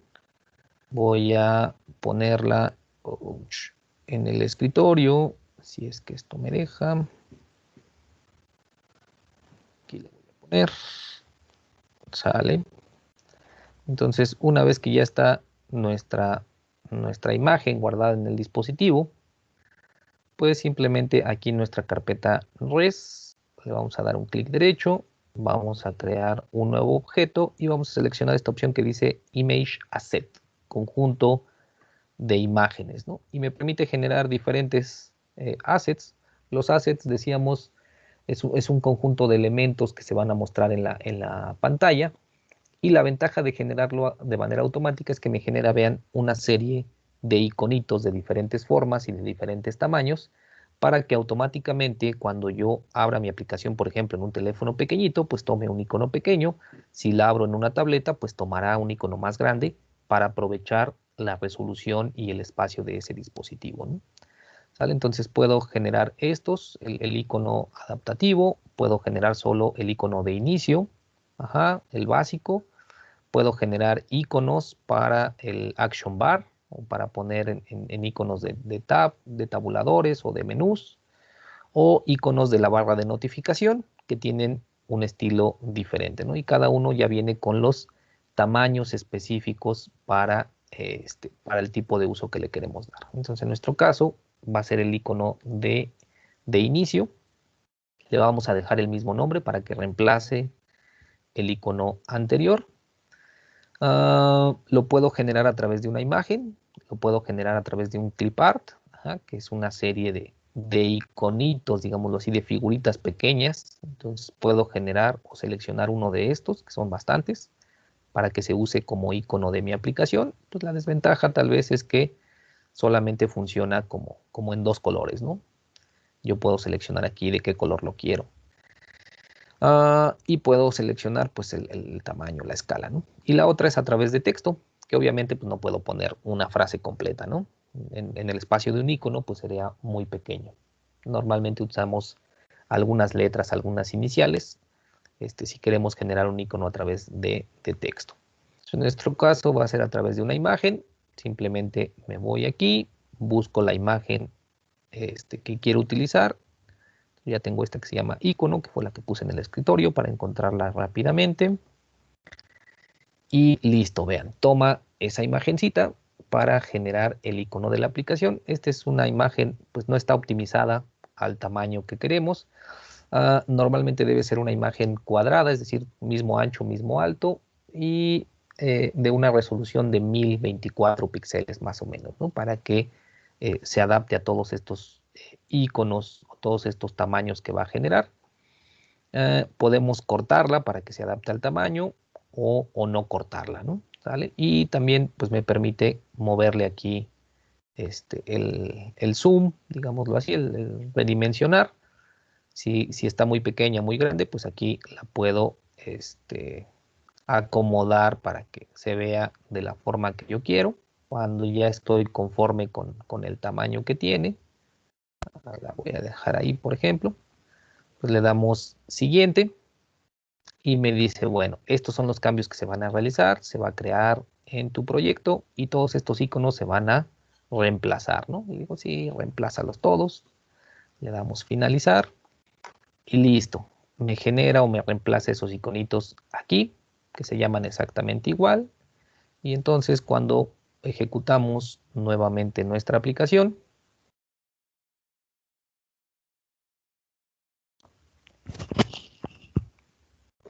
ya está abierta, ya el funcionamiento lo conocemos. Vean, lo único que hizo pues fue reemplazar el iconito, ¿no? Ahora ya está usando este iconito que nosotros le pusimos. ¿Sale? Y así de simple pues ya queda, ¿no? Entonces en este Android Manifest pues no, si quiero cambiar por ejemplo el nombre de la aplicación, pues aquí se puede cambiar. Aquí también si tengo varios conjuntos de iconos ya generados, pues desde aquí puedo seleccionar qué icono quiero. En fin, el título, por ejemplo, de las aplicaciones o de las ventanas, pues aquí está generado, también se los puedo cambiar. Lo único importante, muchachos, es que si le cambian, por ejemplo, le agregan un label a esta actividad, que es la principal, aunque acá diga que el nombre de la aplicación es uno, cuando yo le cambio el título a la aplicación, a la activity principal, ese nombre se lo da a mi iconito. Entonces, si yo se lo cambio, también va a cambiar este aquí. Entonces hay que tener nada más cuidado con los nombres, ¿no? A la actividad principal normalmente no le damos un título especial porque toma el nombre de la aplicación. Y pues con eso estaríamos cubriendo las tareas especificadas, muchachos, para nuestro taller, ¿no? Ya vimos un esquema muy básico de cómo puedo iniciar a desarrollar aplicaciones simples con Android. Y pues algunas herramientas y algunos mecanismos que puedo utilizar en caso de que quiera ir aprendiendo cosas nuevas, de que tenga dudas, de que me salga un error, pues ahí puedo ir haciendo algunas cosas, ¿no? Pero pues si terminan este ejemplito, pues será una aplicación que ustedes pueden repartir, pueden presumir ahí con alguien, ¿no? ¿Vale? Entonces ya con eso terminaríamos estos elementos. Decíamos, una vez que ya lo instalo y ya está en uso, pues viene el proceso de mantenimiento. ¿Cuál sería el proceso de mantenimiento para esta aplicación? Pues ya vimos que tiene, por ejemplo, este botoncito básico, podríamos cambiarlo para que esté más bonito. Ajá. Podríamos aquí, por ejemplo, agregar que el usuario pueda modificar estos datos, ¿ok? Para que aquí, por ejemplo, me equivoqué, ¿no? No debo poner comas. Ah, bueno, pues entonces que el usuario pueda modificar esa información que ya está capturada. Podríamos agregar otro botoncito para que no solo pueda ir hacia adelante, sino también con una lista más grande, pues a lo mejor me interesa ir adelante y atrás. Podríamos agregar un botón para eliminar, ajá. Así como puedo agregar un registro, pues a lo mejor una película que ya vi, ya no la quiero en mi lista, que la elimine. Podríamos, ¿qué más? ¿Qué más podría tener esta aplicación? Ahorita, por ejemplo, solo guarda esto, ¿no? Título, actor y género de la película. Podríamos, si es una serie, por ejemplo, pues a lo mejor me interesa, como proponía, ¿no? Que dijera en qué plataforma está o en qué canal. Si me dijeron que va a salir en televisión abierta, pues a lo mejor me interesa guardar el canal, el día y la hora en la que se va a transmitir para no perdérmelo. Entonces, dependiendo el tipo de dato o el tipo de objeto que quiera, pues que me muestre diferentes datos, ¿no? Si es televisión, si es película, si es en una plataforma, si es una serie. En base a eso, que primero el usuario elija qué quiere almacenar y en base a eso, pues me muestre ciertos datos, ¿no? ¿Vale? Entonces, todo eso, pues digamos que serían mejoras que se pueden ir agregando a la aplicación de acuerdo a las necesidades que le van surgiendo al usuario. Tal vez al principio solo quería películas, pero después, bueno, ahora también quiero series o también quiero videos musicales o también quiero guardar datos de televisión abierta, no sé. Entonces, todo eso serán necesidades que a lo mejor no se detectaron al inicio, vienen ya con el uso de la aplicación y se pueden ir generando nuevas versiones de la aplicación que corrijan o que modifiquen ciertas cosas, ¿no? ¿Vale? Entonces, si les parece útil la aplicación y si les interesa, pues pueden empezar a trabajar con agregarle más cosas, ¿no? Aquí, por ejemplo, en el género, pues en lugar de una cajita de texto, podríamos modificarlo para agregarle una lista desplegable, ¿no? Una lista de opciones para que el usuario no las tenga que escribir, sino que únicamente pues tenga que seleccionar los elementos, ¿no? ¿Vale? Entonces, ¿cómo podemos hacer eso? Pues aquí, en lugar de esta cajita, puedo irme a los elementos y no sé dónde está aquí. Para las listas usamos, no tengo idea, aquí está, spinner. Un spinner es una lista desplegable, entonces podríamos agregar un spinner, y ese spinner pues tiene ciertos elementos o una lista de elementos que vamos a poder configurar, que son estas entradas. Yo puedo ir directamente aquí a la entrada y me puede decir qué tipo de entrada quieres, de email, y ya me pone, por ejemplo, esa lista de opciones, me la da automáticamente. Yo puedo agregar un nuevo arreglo donde yo le diga cuáles son los elementos que quiero que agregue a la lista en lugar de estos básicos, ¿no? ¿Vale? Entonces, aquí hay varias formas de mostrarlo, como un diálogo o como una lista desplegable, que es el drop-down, es el normal. Sí, entonces ya podría ser a lo mejor más fácil para el usuario, ¿no? En lugar de estar pensando, pues ya ve una lista y dice, bueno, este es el que se parece, ¿no? Yo creo que es este. Entonces ya sería otra forma de interactuar, ¿no? ¿Sale? Entonces, hay muchas cosas que le podríamos ir mejorando a esta aplicación. Ok, muchachos. Bueno, pues entonces, para terminar, lo único que les quiero decir es que si quieren seguir aprendiendo en este esquema que nos dice nuestra semana académica de lo tradicional a lo virtual, pues lo tradicional es ir a una clase, que un maestro me diga qué hacer, me deje tareitas, prácticas, yo aprendo y lo hago, ¿no?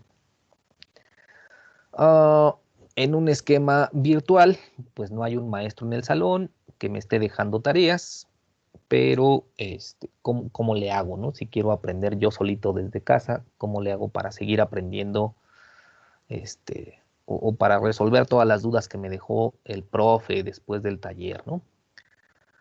Bueno, lo más cercano a lo tradicional sería tomar un libro, muchachos, ¿ok? Entonces, les recomiendo este libro. Es un libro que está en español.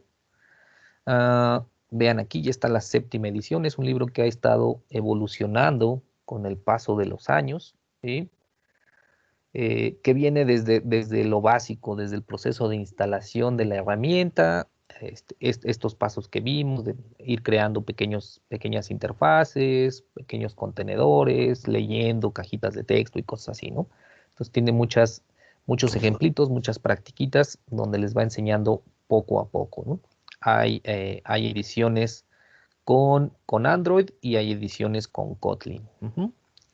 Entonces, es una forma, digamos que de lo más tradicional para trabajar, el proceso normal de aprendizaje, tomar un libro y seguirlo, ¿no? Es un proceso a lo mejor más lento, pero con la ventaja que el libro tiene ciertas explicaciones que a lo mejor me van a ayudar y que no encontramos de manera recurrente en sitios web. Este otro libro, la editorial O'Reilly, me parece una muy buena editorial en cuestión de programación. Este libro es bueno también, viene desde las bases, está más enfocado al área de programación, no tanto al uso de la herramienta. ¿Sale?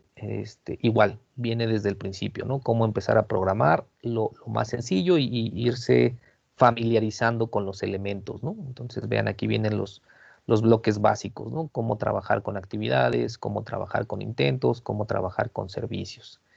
Y ya para establecer comunicación, por ejemplo, con otras aplicaciones, pues vienen los content providers. Por ejemplo, si yo quiero leer la lista de contactos, la galería, ciertos elementos de otras aplicaciones, para eso están los content providers.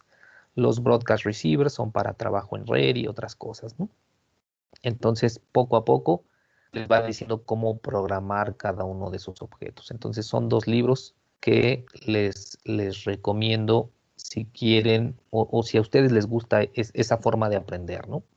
Si les gusta tomar un libro y empezar a trabajar paso a paso, es un proceso más lento, pero tiene sus beneficios, ¿sale? Y les decía, normalmente como programadores no somos muy buenos en el diseño. Este es otro libro que nos ayuda con el diseño de interfaces, ¿no? Para aplicaciones en Android. Nos da algunas guías, algunas reglas de cómo hacer diseños o interfaces bonitas, ¿no? Buenas, que sean aceptables para el usuario, que el usuario no se confunda, sepa qué hacer, que no tenga mucho texto, que tenga tamaños adecuados y cosas así. Entonces, hay muchos libros de diseño. Este me parece bueno a mí. ¿Ok? Entonces, son 3 libros que les puedo recomendar para iniciar con su proceso si les gusta trabajar con un libro. ¿Ok? Si no les gusta trabajar con libros, pues el segundo paso es lo que normalmente hacemos, ¿no? Tutoriales o guías en Internet. Obviamente están las guías de nuestro sitio oficial, que es el sitio de Android. Entonces simplemente van a documentación, está la sección de guías y aquí viene, ¿no? Una introducción, a las actividades que pueden realizar, estilos, introducción al diseño, al desarrollo con Android. Entonces aquí hay varias, el manejo de intentos, entonces tiene guías especializadas para aprender a hacer diferentes cosas, ¿no? Trabajar con notificaciones, generar animaciones dentro de la interfaz, ¿ok? Entonces hay fundamentos de pruebas, les decía. Entonces hay muchas guías aquí, muchos tutoriales que me sirven para trabajar, ¿no? Para empezar a desarrollar con Android, que no tienen la estructura de un libro, son cosas más prácticas que se enfocan a un elemento específico y a lo mejor les gusta más, ¿no?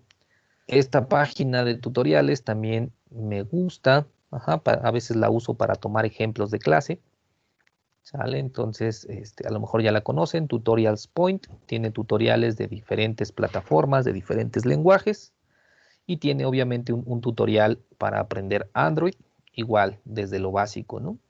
La ventaja pues es que son contenidos mucho más digeribles que en un libro, mucho más rápidos, ¿no? Un entorno, configuración del entorno, arquitectura, hola mundo, actividades, servicios, fragmentos. Entonces igual, ya tiene secciones como que muy específicas. Quiero aprender a mandar un correo electrónico, quiero aprender a mandar un mensaje de texto, quiero hacer una llamada desde mi aplicación, ¿no? ¿Sale? Entonces quiero aprender a tomar fotos desde mi aplicación, que el usuario, así como lo hace en WhatsApp, que él pueda tener un iconito desde el cual se abra la cámara, tome la foto y la guarde o la use dentro de la aplicación, ¿no? Entonces tiene muchos elementos específicos que me ayudan a trabajar o a resolver un problema especial, ¿no? ¿Sale? Incluso esta parte de guardar datos. Entonces esta página también es buena. Algo similar al esquema tradicional, pues sería tener alguien que me ayude, ¿no? Que me resuelva dudas, que me explique algunas cosas. Entonces, si les gusta tener a alguien que les esté hablando, muchachos, son más visuales, más auditivos, necesitan estar escuchando a la persona y les gustan, por ejemplo, los videotutoriales. Los videotutoriales no me gustan mucho, pero les recomiendo un par de páginas que yo uso de manera regular para cursos en línea. Entonces, si quiero aprender sobre un tema, pues puedo entrar, por ejemplo, a la página de Coursera, coursera.org, y busco, por ejemplo, Android y me da, pues, ya le di clic, me da una lista, vean, bastante diversa de diferentes cursos en línea sobre desarrollo de Android, ¿no? Aquí, por ejemplo, esta de la Universidad de Vanderbilt está buena, muchachos, porque es una especialización. Si no me equivoco, son 5 cursos en línea que nos van dando diferentes características del dispositivo, desde la parte básica hasta elementos más avanzados, ¿no? Está incluso un curso de la UNAM que está en español, un curso para desarrollo de Android de la UNAM. También es una especialización, son una serie de cursos que nos llevan hasta nivel intermedio, vean, del desarrollo con Android. uno específico para el diseño de interfaces. Entonces, hay varios, ¿no? Por ejemplo, si ya saben un poco de web y quieren esta parte de interacción de un sitio web con una aplicación móvil, pues entonces a lo mejor este curso estaría bueno, el de Full Stack Web and Mobile Platform, ¿no? Entonces hay varios cursos importantes de Android y pues hay muchos cursos de muchas otras cosas, ¿no? Todos tienen, digamos que un costo de inscripción, pero solo si quieren que les den un certificado de que terminaron el curso y aprobaron el curso, ¿no? Pero si no quieren ese certificado, solo quieren aprender, pues tienen una opción arriba que dice auditar curso cuando se quieren inscribir. Dice, paga tanto, ¿no? Pero abajo viene unas letritas que dice auditar. El auditar es tomar el curso de manera gratuita. Lo único que no tienen es el certificado y las actividades que se deben calificar o que uno manda para que les califiquen, pues no se las califican, no tienen acceso a esas actividades, ¿no? Pero tienen acceso a todos los videos y todas las lecturas para ir aprendiendo, que si ese es su objetivo, pues lo pueden usar, ¿no? Y otra página similar es esta, EDX. ¿Sale? Entonces es algo muy similar a lo que está en Coursera, son una serie de cursos, de especializaciones, aquí le llaman programas en lugar de especializaciones, y por ejemplo, si buscan Android, pues podrán encontrar una serie de cursos ahí relacionados al desarrollo con Android y el desarrollo de interfaces, ¿no? No todos, por ejemplo, dice Introducción a Linux, pues no tiene mucho que ver, ¿no? Pero está de la UAM, por ejemplo, jugando con Android, ¿sale? Y hay otros de Valencia también, está en español, otros en inglés, ¿no? Entonces, así como están estos para desarrollo de móviles, pues también hay para iOS, hay para diferentes lenguajes de programación, para bases de datos. Hay una gran cantidad de cursos de muchas cosas, ¿no? ¿Sale? Entonces, son dos sitios que les recomiendo en el caso que ustedes prefieran ese esquema en el que alguien les esté hablando, estar viendo cómo hace las cosas y después ustedes replicar el trabajo, ¿no? ¿Sale? Que es muy similar al esquema tradicional, pero en una plataforma. Muy bien. Y entonces, muchachos, pues creo que con eso terminaríamos el taller. Espero que les haya gustado, que hayan aprendido algo, que se interesen o les haya generado algún tipo de interés, tal vez no en Android, pero tal vez en comenzar a aprender algunas cosas de programación si es que no les gustaba, ¿no? ¿Sale? Entonces es un mundo muy grande, pero no hay que estresarse, ¿no? Hay que más bien enfocarse y decir, bueno, voy a empezar, qué es lo que quiero y por dónde voy a empezar, ¿no? Por un libro, por un tutorial, por un videíto. ¿Vientos? ¿Alguna duda, alguna pregunta, algún comentario, muchachos, para despedirnos?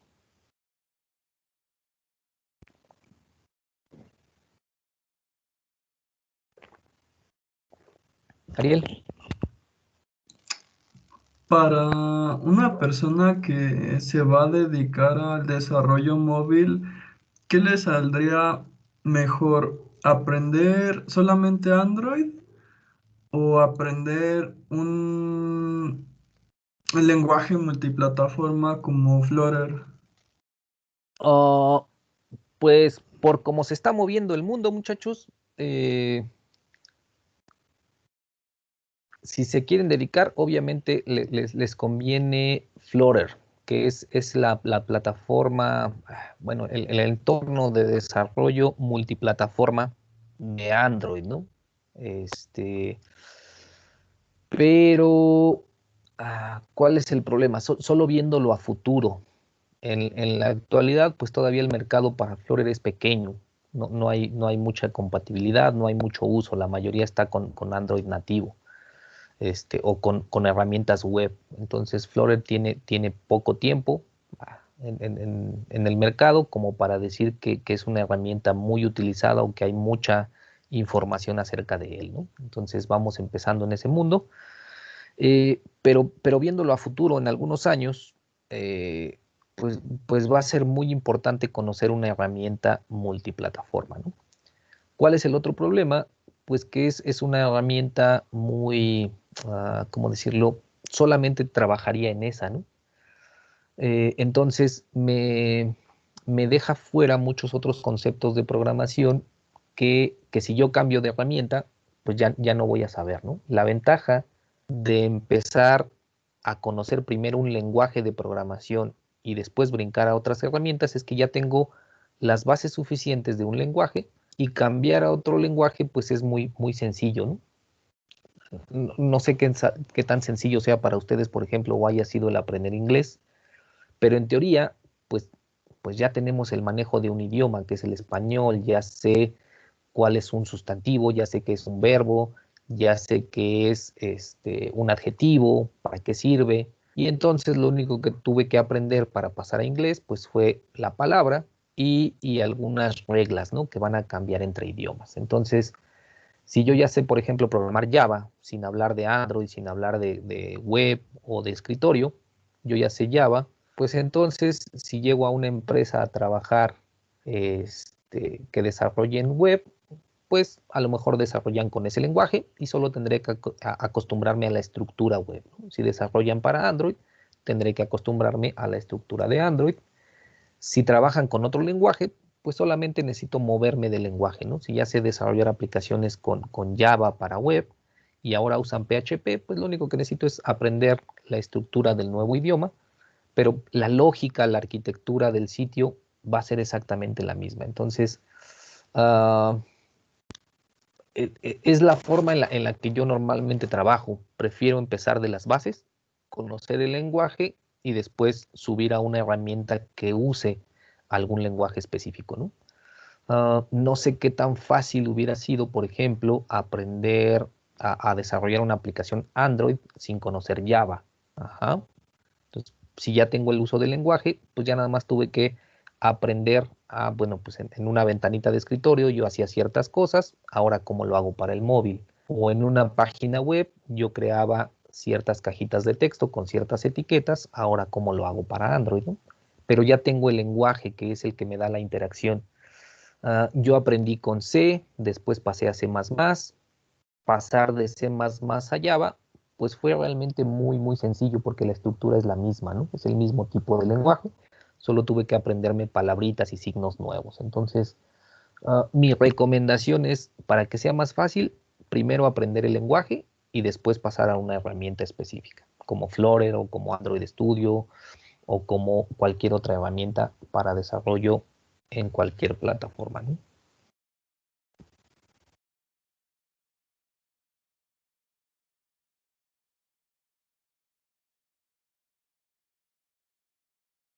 Ok. ¿Más dudas, muchachos, o comentarios?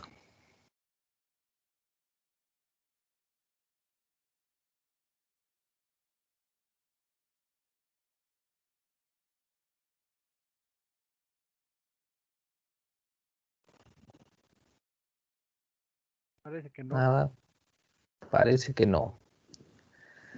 Muy bien. Bueno, pues entonces voy a platicar con el doctor Solá para ver lo de las constancias, muchachos, cómo se van a generar. Y una vez, si Ay, quieres, les comento, aquí maestro, estás. aquí estoy, sí, Bien, entonces. Jesús. Este, em, bueno, bueno, primero que nada, muchas gracias por el curso, muchas gracias por tu compromiso, por tu profesionalismo, Jesús. Somos la última actividad de la semana multidisciplinaria y terminamos a las 8 de la noche, ¿no? Después de toda una semana de estar trabajando. Yo no aguanté el curso no porque no me interesara, sino porque me trajeron en friega loca toda la semana, ¿no? Y ya Sí. no la veía yo llegar, solo pude el primer día y hoy para cerrar. Pero muchísimas gracias, Jesús. Es, lo decía yo al principio, ¿no? Eres uno de nuestros mejores profesores y hoy lo demostraste, ¿no? En esta semana. Muchísimas gracias. Sobre las constancias, lo que vamos a hacer es entregar, vamos a generar las constancias a partir del, de las listas de registro de las listas de registro que tiene el maestro Juan, y yo espero que la siguiente semana podamos nosotros entregártelas para que las puedan pues descargar vía electrónica, ¿no? vía Ok. electrónica, ya les avisaremos. Se van a generar constancias para todos los que participaron, ¿no? Entonces, no se preocupen, lo que vamos a tratar de que las firme la subdirectora, perdón, ahorita la encargada del despacho, la maestra Alma. Yo creo que no va a haber ningún problema, ¿no? Y entonces pues ya se las entregamos. Lo que sí tenemos ya ahorita, bueno, porque ya sabíamos quién estaba, es tu constancia, entonces si me permiten compartirla y leerla, ¿no? Ok. Déjenme ver si la comparte mi computadora, aquí está. Y dice, la universidad, sí están viendo solo la constancia, ¿verdad? Sí, ahí está. Sí, sí, sí. Universidad Autónoma del Estado de México, Centro Universitario UAM-Ecatepec, otorga la presente constancia al maestro Jesús Barrón Vidales, profesor de asignatura del Centro Universitario UAM-Ecatepec, por su valiosa participación impartiendo el taller Android para no desarrolladores, con duración de 10 horas durante la Semana Académica Multidisciplinaria 2020, llevada a cabo de manera virtual para la comunidad universitaria del Centro Universitario UAM-Ecatepec. Ecatepec, Estado de México, a 13 de noviembre del 2020, y firma la encargada del despacho de la dirección del Centro Universitario UAM Ecatepec, la doctora Alma Galindo Carvajal. Amigo, muchísimas gracias y muchísimas gracias a ustedes, compañeras y compañeros, por asistir a esta actividad y permanecer a lo largo de toda la semana, ¿no? En Muchas unos días nos gracias. ponemos de acuerdo con ustedes para entregar las constancias, ¿va? Perfecto. Igual, Y muchas gracias. la tuya yo Sí, te la sí. mando a ti. Órale, pues, muchas gracias, Sora.